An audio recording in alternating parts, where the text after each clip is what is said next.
জামাতের ভাইরা আল্লাহকে নারাজ করে, হিন্দু ভাইদেরকে খুশি করে, শিরিক করে, ইন্ডিয়া ভারতকে খুশি করে, আমেরিকাকে খুশি করে আপনি ক্ষমতা যাবেন, এটা কখনো হবে?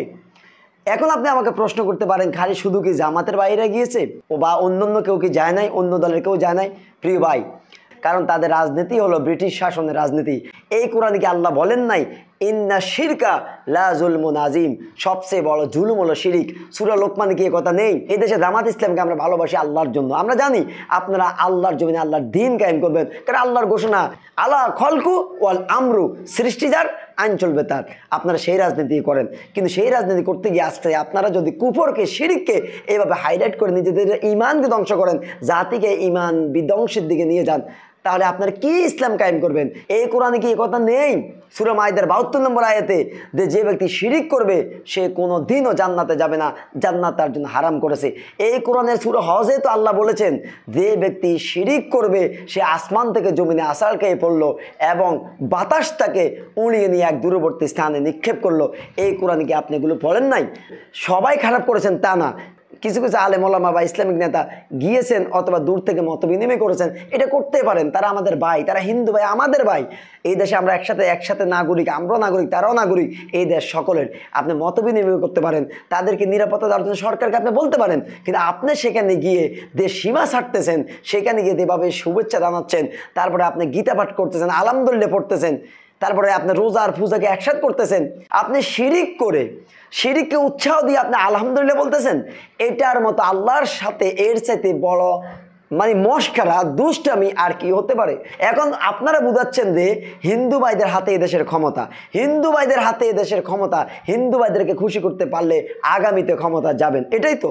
প্রিয় ভাইয়েরা, তাহলে আমাদের কথা হলো হিন্দু ভাইয়েরা তাদের পূজা করবে, এটা তাদের ধর্মীয় অধিকার, নাগরিক অধিকার, তারা এই দেশের নাগরিক।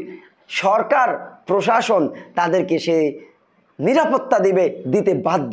কিন্তু আপনি ইসলামিক দল হইয়া, আলেম ওলামা হয়ে, আমি অবাক হয়ে যাই। আজকে জামাতের শিশির সাহেব তিনি কি বললেন, এটা যে রোজা আর পূজা এক, মুদ্রার এপিঠ আর মুদ্রার ওপিঠ।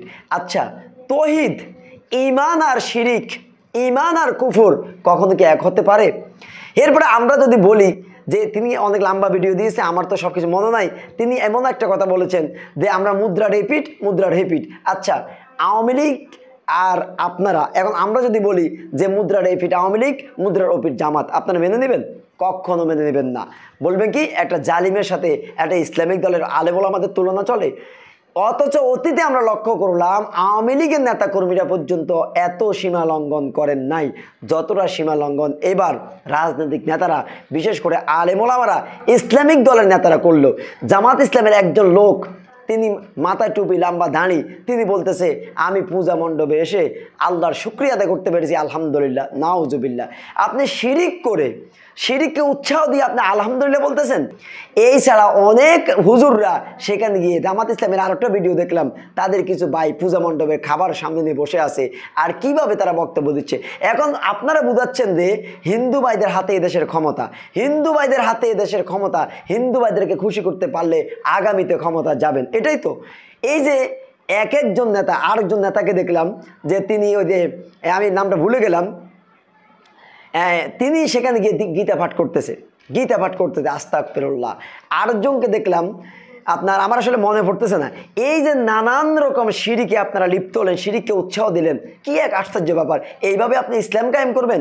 আপনি আল্লাহর সাথে নাফরমানি করে, শিরিক করে, তারপরে আপনি মনে করেন যে হিন্দু ভাইদের খুশি করতে গিয়ে, পূজা মণ্ডপে গিয়ে, ভারতকে খুশি করতে গিয়ে আপনি ঈমানকে ধ্বংস করে আপনি ইসলাম কায়েম করবেন? এত সোজা?